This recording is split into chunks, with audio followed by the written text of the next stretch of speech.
Hello, नमस्कार. कसे आहात? मजेत ना? मजेतच राहा. मी अनिता इंगळे मराठी व्लॉग्समध्ये तुम्ही सर्वांचा खूप खूप स्वागत करते. सकाळची घाई गडबड सुरू आहे. तसं सकाळी 6लाच उठून मी पूर्वेशचा डबा करून दिला, त्याला वेगळी भाजी बनवून दिली आणि आता ही आमच्या बाकी तिघांसाठी भाजी करते. सकाळी खूप सारी कामं होती क्लिनिंगची, ती काही मी शेअर करत बसली नाही कारण बाकी पूर्ण तिघी रूमची ती क्लिनिंग होती. आणि आता किचनमध्ये आली आहेत, भाजी टाकली आहेत एका बाजूला आणि एका बाजूला करते चटणीची तयारी. टायटलमध्ये कळलं असेल मी कुठली चटणी शेअर करते, पण ही मी नेहमीप्रमाणे जी पुदिन्याची चटणी करतो ना तशी नाही करत आहे, थोडीशी वेगळ्या पद्धतीने करते. तर इथं पुदिन्याची पानं मी निवडून घेत आहे. तशी निवडून ठेवली होती, पण ठेवून ठेवून काही पानं पिवळी पडली होती आणि काही काळी पडली होती, ते निवडून घेत आहेत. कोथिंबीर निवडून ठेवलेलं आहे. आणि बघा इथं सोबत मी किचनचे काही हॅक्ससुद्धा तुमच्यासोबत शेअर करणार आहे. तर असं मी लगेचच निवडल्यानंतर जो कचरा आहे ना तिथं ठेवला नाही गॅसच्या ओट्यावर, तर लगेचच मी टाकून दिला आणि ज्या गोष्टीची मला गरज नाही ते मी किचन काउंटरवरून हटवून दिल्या, म्हणजे मला इथं कामं करायला अगदी सोपं जाईल. ही पहिली हॅक आहे की आपल्याला ज्या गोष्टीची गरज नाही त्या आपण गोष्ट उचलून आणि ठेवून द्यायची, त्या वस्तू आपण उगाचच काउंटरवर ठेवायच्या नाही. तर इथं मी पुदिना स्वच्छ धुवून ठेवला आहे आणि आता कोथिंबीर देखील धुवून घेत आहे. तर स्वच्छ पाण्याने अगदी मी व्यवस्थित धुवून घेत आहेत दोन्ही गोष्टी, कारण आता यांना माती वगैरे लागलेली असते, ते निघाली पाहिजे. आणि थोडंसं निथरूनसुद्धा घेत आहेत. तर अशा प्रकारे दोघंही मी धुवून घेत आहे आणि त्यानंतर मी ही चटणी करायला घेणार आहे. तर काय काय यामध्ये घालणार आहे ते तुमच्यासोबत शेअर करते. तर इथं बघा स्वच्छ धुवून घेतलं आहे. माझं काउंटर तुम्ही बघू शकता, जास्त पसारा नाहीच आहे, छोटं काउंटर आहे. तर छोटं काउंटर आपण कसं ठेवायला पाहिजे आज तुम्ही बघू शकाल माझ्या व्लॉगमध्ये. थोडंसं किंचित मी आलं घातलं आहे, अगदीच आपलं अर्धा इंच म्हणू शकतात. तर तेवढं मी आलं घातलं आहे आणि एक 2-3 हिरव्या मिरच्या घातल्या आहेत. तर थोडंसं लसूणसुद्धा घालणार आहेत. या एका बाजूला ना माझी भाजी ती झाली आहे, गवार शिजली आहे, त्यामध्ये शेंगदाण्याचं कूट घातलं आहे. गॅसच्या ओट्यावर बघा तुम्ही कढईच्या बाजूला मी एक डिश ठेवली आहे. तर ते जे चमचे वगैरे असतात ना आपले भाजीचे, ते ठेवण्यासाठी. बऱ्याच बायकांना सवय असते की चमच्याचं काम झालं कढईमध्ये हलवून झालं की त्याला तिथंच गॅसच्या ओट्यावर ठेवतात, पण गॅस त्याने खूप खराब होतो. तर अशी एक प्लेट ठेवायलाच पाहिजे. ही जी कोथिंबीर आहेत ना, याच्या ज्या काड्या आहेत ना त्या मी इथं चटणीमध्ये वापरत आहे. कोथिंबीरसुद्धा वापरत आहेत, पण जो कोवळा कोथिंबीर आहे तो मी भाजीमध्ये वापरण्यासाठी इथूनच निवडून घेत आहे, यातूनच निवडते. तर ज्या काही काड्या आहेत ना त्या चटणीमध्ये यूज करणार आहेत. तर कोथिंबीर देखील काढून घेतला आहे आणि त्याला कट करून भाजीमध्ये टाकून देणार. तर सोबतच माझी कामं चालली आहेत, म्हणजे एका बाजूला भाजी होते, एका बाजूला चटणीची तयारी. तर आपल्याला ही सवय असते की आपण एकसाथच 2-3 वस्तू बनवतो, पण त्यामुळे काउंटर टॉपला खूप जास्त गर्दी होऊन जाते सामानाची. पण ज्या ज्या गोष्टीची ना आपल्याला गरज नसते त्या गोष्टी आपण तिथं ठेवायलाच नको. चटणी वगैरेचं मी मिक्सर लावलं, तोपर्यंत इकडे ना अंकित उठला होता, त्याचा ब्रश झालेला. तर त्याला हा लाडू देत आहे मी, जो त्याच्यासाठी बनवले होते. मागच्या व्लॉगमध्ये तुम्ही रेसिपी पाहिली असेल. आता मी जे काही काउंटरला होते ना पुदिना आणि मिरचीचे जे काही पाऊच ते मी ठेवून दिले, कारण त्यांची गरज नव्हती. आणि इथं बघा माझी भाजीसुद्धा झाली आहे. चटणीसुद्धा कोथिंबीर आणि पुदिना आणि मिरची आलं मी वाटून घेतलं आहे, बाकीचं अजून त्यामध्ये घालायचं आहे. आणि इथं मी भाजीमध्ये कोथिंबीर घातलं आहे आणि हिला आता ही भाजी माझी झालेली आहे, हिला मी आता झाकण ठेवून आता बाजूला राहू देणार. तर 2-3 पाकड्या मी लसणाच्या घालत आहे. लसणाने देखील खूप छान टेस्ट येतो आणि आलंसुद्धा घातलं आहे, त्यानेसुद्धा छान टेस्ट येतो. थोडीशी साखर घालत आहे, अर्धा चमचा, जेणेकरून ह्या चटणीचा रंग हिरवाच राहील. कुठली हिरवी चटणी जर तुम्ही करत असाल ना त्यामध्ये छान तुम्ही साखर घाला, रंग हिरवाच राहणार आहे. आणि यामध्ये थोडंसं मी आता लिंबू पिळत आहे, टेस्टही वाढेल आणि ही टिकेल देखील. तर असं मी हे जे काही अर्धी लिंबाची फोड आहे ती मी पिळली आहेत, मीठ घातलं आहे स्वादानुसार.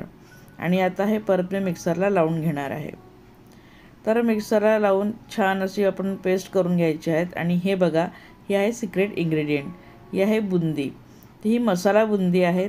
तुम्ही साधी बुंदी देखील यूज करू शकतात किंवा सॉल्टेड बुंदीसुद्धा तुम्ही घेऊ शकतात. तर हे बघा, इथं मी एक मोठा चमचा भरून अंदाजे मी घातली आहे आणि थोडंसं यामध्ये पाणी घालते आणि याला परत मिक्सरला लावून घेणार आहे. आता हे मिक्सरला लावल्यानंतर याचं टेक्स्चर तुम्ही बघू शकतात, खूपच छान होते. तर आता हल्ली अंकितला ना सँडविच वगैरे खूप आवडतात, तर ते मी करून देत असते, ज्यामध्ये बीट, गाजर आणि बऱ्याच काही गोष्टी घालून, आणि तर मग त्यासाठी ही चटणी उपयोगात येईल. त्यामुळे हे करून ठेवते आणि अशी काचेची बॉटल त्यामध्ये मी भरून ठेवते. तर असं तुम्ही काचेच्या बॉटलमध्ये ही चटणी भरून ठेवली तर ही अगदी 10 दिवस तरी खूप व्यवस्थित चालते आणि फ्रीजमध्ये ठेवायची आहे. तर ही चटणी मी भरून ठेवली म्हणजे अंकितला स्वतःलाही जेव्हा कधी सँडविच बनवायचं असेल तर तो ही चटणी रेडी असेल तर ब्रेडला लावू शकतो. तर असं मस्त ही चटणी मी आता करून घेतली आहेत आणि मिक्स करून घेतले थोडंसं भांडं वगैरे घालून. आणि बघा, ही आपली पुदिन्याची चटणी तयार आहेत. अगदी यामध्ये तर 10 सँडविच तर नक्कीच बनतील. तर मस्त अशी चटणीची रेसिपी आवडली असेल तर मला कमेंट करून तुम्ही नक्की सांगायचं आहे. आणि आता हा जो काही थोडाफार पसारा होता हा मी आवरून घेणार. लिंबाची फोड फेकत नाही आहे, कारण ते आपल्याला कुकरमध्ये घालायला कामात येते. बाकी सुरी वगैरे पुसून ठेवून दिली आहेत. जे काही काउंटरला भांडी होती वॉश केलेली तीसुद्धा मी ठेवून दिली. कचरा माझा बाजूलाच ट्रॉली आहेत कचऱ्याची वेगळी केलेली, त्यामध्ये पिशवी लावून ठेवते, तर तिथं मला लगेच कचरा टाकायला बरं पडते. फडक्यानं काउंटरटॉप मी लगेच क्लीन करून घेतला आहेत, म्हणजे पुढचं मला काम करायला इथं क्लीन असेल ना तर जरा छान वाटेल. आणि आता मी हे जे काही मिक्सरचं काम झालं होतं तर मिक्सर देखील मी इथं आवरून ठेवत आहेत. तर हा सुद्धा एक हॅक आहे की ज्या काही वस्तू आपण काढतो ना तर ते एक वस्तू बनवून झाल्यानंतर त्याच्या काही ज्या वस्तू यूज केल्या असतील आपण त्या सगळ्याच आवरून घ्यायच्या आणि मग पुढच्या कामाला लागायचं, जेणेकरून जे स्वयंपाक झाल्यानंतर आपण अर्धा तास किचनमध्ये घालवतो तो घालवण्याची गरज नाही. इथं मी कणिक भिजवते. तर कणिक भिजवताना जे आपण लावणीचं पीठ असते ना, आपण पोळीला जे पीठ लावतो ते मी आधी घेऊन घेते, कारण ते बरेच जण तसंच पीठ ठेवून असतात पण ते खराब झालेलं कळत नाही. तर आधी ते पीठ यूज करायचं आणि मग त्यामध्ये फ्रेश पीठ काढून घ्यायचं. तर इथं मी असं पीठ काढून घेते, मीठ घालून घेते आणि पीठ चमच्याने काढते, कारण जेणेकरून हात भरणार नाही आणि जे मिठाच्या बाटलीला वगैरेसुद्धा हात लागणार नाही. पीठ मळून घेतलं, झाकून ठेवलं आणि माझं लक्षात आलं की हा जो डबा आहे मी तसाच ठेवून दिला होता तर वॉश करून, तर त्याला देखील जागेवर ते लगेच ठेवून दिलं. लगेच केल्यावर ना आपले कामं पटपट होतात, आवरलेलं दिसतं किचन. तर तो जो डबा होता ना त्यामध्ये मी स्प्राऊट ठेवलेले होते. स्प्राऊटच्या भांड्यामध्ये मी मोड आणून स्प्राऊट मग नंतर डब्यामध्ये ठेवून देते, कधीही उपयोगी येतात. लोणचं थोडंसं होतं म्हणून ते काढून घेतलं आणि तो डबा देखील मी घासायला ठेवला. आणि म्हणजे कणिक मुरते ना तोपर्यंत ह्या सगळ्या गोष्टी मी फटाफट करून घेते.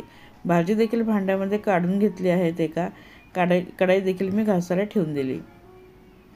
ही बघा, अशी प्लेट मी ठेवत असते काउंटरला गॅसवर, म्हणजे चमचे वगैरे ठेवण्यासाठी ती उपयोगात येते आणि गॅसही देखील भरत नाही. तर भाजी काढून घेतली आहेत, हिला झाकून ठेवून देते छान. आणि कणिकही माझी मुरते आहेत, चटणी देखील झाली आहेत. आणि आता इथं मी जी माझी भांडी आहेत सकाळची चहाची आणि आताची स्वयंपाकाची ती मी इथं आवरून घेते. तर थोडासा ओटा खराब झाला होता तोही पुसून घेतला लगेच आणि लगेचच ही भांडी देखील मी धुवून घेणार आहे. तर असं आपण ना लगेचच्या लगेच आपली कामं करून घेतली तर जो अर्धा तास आपण नंतर किचनला देत असतो ना तो देण्याची काही गरज नाही. इथे मी भांडी आधी खांगळून घेत आहेत अगदी व्यवस्थित, त्यातलं काही खरकटं असेल ना ते सगळं काढून घेते आणि त्यानंतर त्यांना घासून स्वच्छ करून आणि धुवून स्वच्छ करून ठेवून देणार. तर ही असली कामं आपली ना अगदी लगे हात आपण केली ना लागलीच तर अगदी वेळही वाचतो आपला आणि आपल्याला दुसरी कामं करायला वेळ मिळतो. तर भांडी झाल्यानंतर लगेचच जे बेसिन आहे तिला देखील मी छान हात फिरून घेतला, धुवून घेतली तिलाही. तर असं दिवसातून एकदा कुठल्याही वेळेस तुम्ही जर बेसिन घासून घेतली भांडी करताना तर ती रोजच ती बेसिन स्वच्छ राहील. पोळ्यांचा कपडा आज सकाळी मी चेंज केला होता. तर हा जो आधीचा कपडा होता त्याला मी छान विम लिक्विडच्या पाण्यामध्ये भिजत घालून ठेवते. माझ्या चपात्या वगैरे होतील तोपर्यंत हा कपडा छान भिजेल, नंतर त्याला वॉश करून घेईल. तर बघा, छान भांडी देखील झाली आहेत आणि माझं अर्धं काम हलकं झालं आहे, म्हणजे नंतर जेवणानंतर फक्त ताटं वगैरेच असतील, तेवढीच माझी भांडी राहतील. तर इथं बघा, पाणी देखील मी सगळं काढून घेत आहेत, कोरडं करून घेत आहेत आणि आता मी चपात्या वगैरे टाकून घेणार आहे. इथं माझ्या चपात्या टाकून झाल्या आहेत आणि पोळ्यांच्या डब्यामध्ये व्यवस्थित मी चपात्या ठेवून घेत आहेत. थोड्याशा मी गार करून घेते चपात्या. जेव्हा बनवतो ना तेव्हा डायरेक्ट डब्यामध्ये न ठेवता आपण ही जाळीची जी प्लेट असते ना त्यामध्ये ठेवायचं किंवा एखाद्या चाळणीमध्ये ठेवायचं आहे, जेणेकरून त्याला हवा लागेल आणि मग नंतर त्यांना डब्यात भरायचं आहे. तर हे सगळं झाल्यानंतर आता मी अंकितला वगैरे वाढलं होतं, तर त्याला मी जो हापूस आंबा आहे तो कापून देते.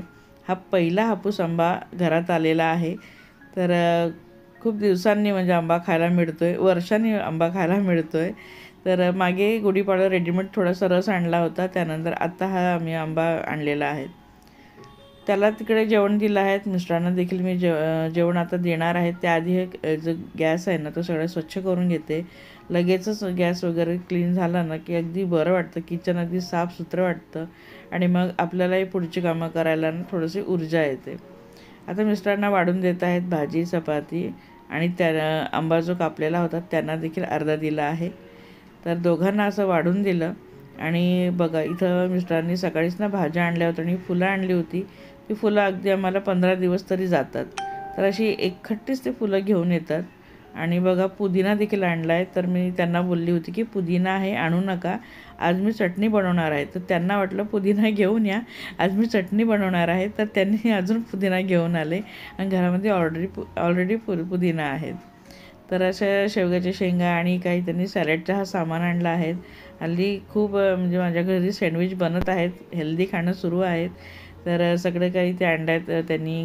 टोमॅटो आणि गाजर तर ऑलरेडी घरामध्ये होते, काकडी आणली आहेत आणि बीट आणले आहेत आणि हे काही भाज्या आणल्या आहेत. तर ह्या सगळ्या मी इथं काढून घेते लगेचच. तर म्हटलं एकदाच्या काढून ठेवल्या ना, वॉश करून ठेवल्या आणि ज्या तोडाच्या भाज्या फ्रीजमध्ये ठेवून देणार. आणि ही बघा, ही भाजी तुम्हाला दाखवत आहे, तुम्ही ओळखता का? ओळखत असाल तर मला कमेंटमध्ये नक्की सांगा. मी हिचं नाव तेव्हा शेअर करेल जेव्हा हिची रेसिपी वगैरे शेअर करेल किंवा मग बनवेल तेव्हा. तर ह्या सगळ्या तोडणीच्या भाज्यासुद्धा मी वेगवेगळ्या करून घेत आहेत आणि ज्या वॉश करायच्या भाज्या आहेत त्या वेगळ्या चाळणीमध्ये ठेवून दिल्या आहेत. त्यांनाही वॉश करून घेईल लगेचच. आणि तोडायच्या ज्या भाज्या आहेत ना त्यानंतर वेळेनुसार तोडेल. तर असं हे लगेचच मी आवरून घेतलं आहेत, म्हणजे किचनमध्ये पसारा दिसणार नाही. आणि जे काही पडलं होतं ना ते सुद्धा मी लगेचच झाडलं. म्हणजे आपलं जो किचन आहे ना अगदी चकचकीत राहतं. खूप छान असं आपल्याला देखील फ्रेश फील होतं. आणि आता माझी जेवणाची वेळ आहे, तर मी देखील एक आंबा कापला आणि आता मी देखील जेवायला बसणार आहे. तर असं काही मी किचन लगेच क्लीन करते. तर माझं किचन काउंटर अगदी स्वच्छ असतं. आणि इथं जे काही वस्तू होत्या ना ते बघा ताट करता करता मी त्या देखील आवरून घेतल्या. आणि इथं मी आता माझ्यासाठी वाढत आहे. तर मी गवारच्या शेंगा खात नाही, तर माझ्यासाठी मी सकाळी जी शिमला मिरचीची भाजी पूर्वेशला केली होती ती काढून ठेवली होती, ती मी आता ताटामध्ये वाढली आहेत आणि आता जेवायला बसणार आहेत. तर फ्रेंड्स, आजच्या व्हिडिओमध्ये काही किचन क्लिनिंगच्या हॅक्स मी तुम्हाला सांगितल्या आहेत, काही टिप्स दिल्या आहेत. त्या नक्कीच तुम्हाला आवडल्या असतील तर प्लीज मला कमेंटमध्ये नक्की सांगा. आणि चला माझ्यासोबत लंच करायला या. व्हिडिओ आवडला असेल तर प्लीज लाईक कमेंट शेअर, चॅनलला सबस्क्राईब नक्की करा. बाय.